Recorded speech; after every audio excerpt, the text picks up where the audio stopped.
Ang pera ng taong bayan na muntik mapunta sa bulsa ng mga tiwaling opisyal ay naisalba natin.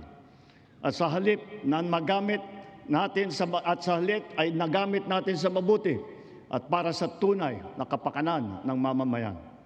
Ibinaba natin ang karagdagang halos 58 bilyong pisong pondo sa mga lokal na pamahalaan para mas mabilis at mas malawak ang paglingap sa taong bayan. Mataas ang tiwala at kumpiyansa natin sa mga lokal na pamahalaan. Ito ay paghahanda na rin para sa mas marami at mas malawak na serbisyo para sa kanilang mga nasasakupan. Nagsimula tayo doon sa mga direktang naapektuhan ng kaguluhan. Ang pagsaklolo sa ating mga kababayang OFW na naipit sa digmaan. Mahalagang misyon ito ng pamahalaan. Gayong lagpas 2.2 milyong Pilipino ay naghahanap buhay sa Middle East. Simula nung naputok ang gera, mahigit 12,000 kababayan natin ang ating naiuwi sa bansa na ligtas.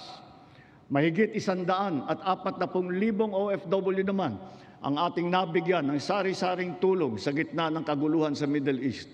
Tulad ng pagkain, tulong pinansyal, pagpapagamot at masisilungan.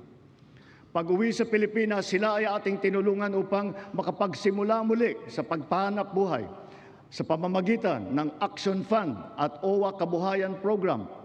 Ang iba naman ay nilapit natin sa peso o kaya'y sinama natin sa bayanihan para sa balikbayang manggagawa job fair.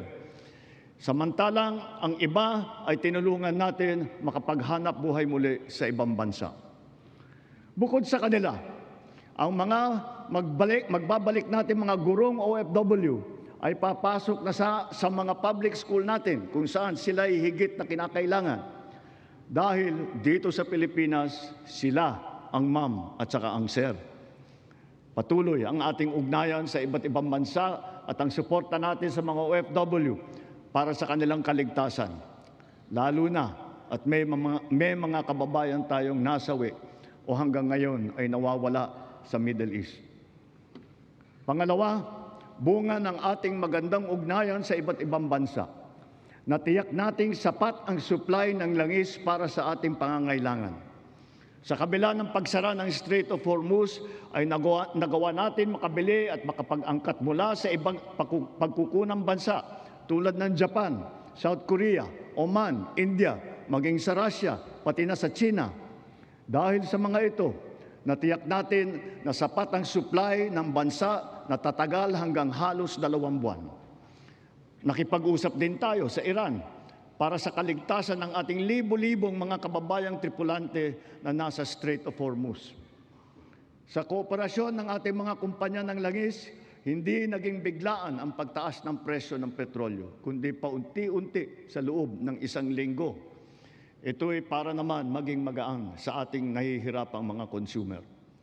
Nagtakda rin tayo ng sunod-sunod at malalaking mga price rollback na kailangan tuparin ng mga kumpanya ng langis. Sa tulong ng batas na naipasa ng Kongreso, agad din natin nasuspindi ng 3 buwan ang pagpataw ng excise tax sa LPG at saka sa kerosene. Bukod dito, agad din natin nilimitahan ang pagtaas ng presyo na inaangkat nating bigas. Inaresto at kinasuhan din natin ang mga nahuling nagsasamantala sa kabila ng pagdurusa ng taong bayan habang may state of energy emergency. Lahat ng posibleng gawin para mababa ang presyo at mapabagal ang pagtaas nito, ginawa natin. Marami ang naapektuhan o kaya nawalan ng trabaho sa panahong ito.